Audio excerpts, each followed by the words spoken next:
सरी सरी आसुची महाबाहुंकर जन्मभेदी लीला। बाहुड़ा यात्रा रे शेष हब महाप्रभुंकर नवदिनात्मक यात्रा।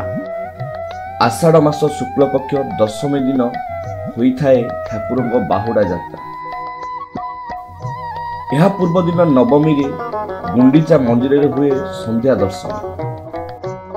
एने भक्तों प्रबल भीड़ देखा मिले। सकाळु गुंडीचा मंदिर द्वारा फिटी जाए। महाप्रभुंक नीतिकांति आरंभ हुए सर्वसाधारण दर्शन।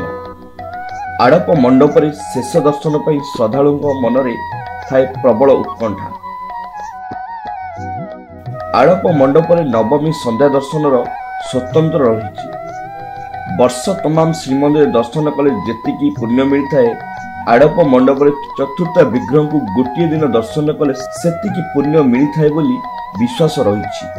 पवित्र घोषयात्रा अवसर रे श्रीगुंडीचा मंदिर रे श्री विग्रह माने जो स्थान एक सप्ताहव्यापी अवस्थान करती ताहाकू आड़प मंडप कहुए। किंतु पुराण मानंतरे एही मंडप को आड़प मंडप बोली वर्णना करा न जाई यज्ञ वेदी और महावेदी बोली उल्लेख करा जाइछि। विभिन्न शास्त्र अनुजाई नवमी दिन महावेदी बा आड़प मंडप रे श्री विग्रह संध्या दर्शन अत्यंत पुण्यदायक अटे। नीलाद्री महोदय वर्णित होइछि जे नीलाचल रे 10 वर्ष पर्यंत त्रिकाल पूजा काल रे भक्त श्री विग्रह मानकर दर्शन जो फल पाए से फल महावेदी बा आड़प मंडप रे गोटे दिन दर्शन मिले। विशेषतः एक दिन रे रात्रिकालीन दर्शन उक्त फल दर्शन गुण परिवर्तन होइथाए।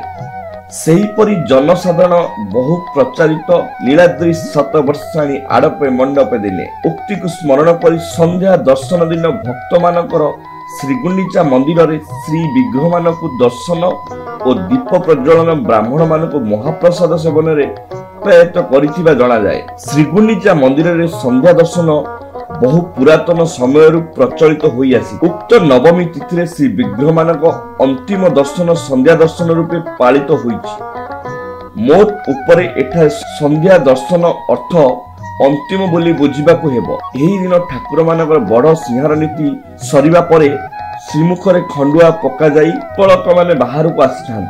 एहा परे कोठ सुआसिया सिंहासन रे चारमाला बंधा कार्य करिबा संगे संगे दैतापति माने गुप्त नीति पाई प्रस्तुत होइथांती। विभिन्न शास्त्र पुराण वर्णना अनुजाई नवमी संध्या दर्शन दिन इंद्रदेव पुष्करणी स्नान करी आड़प मंडप रे दर्शन और ब्राह्मण भोजन करथिले।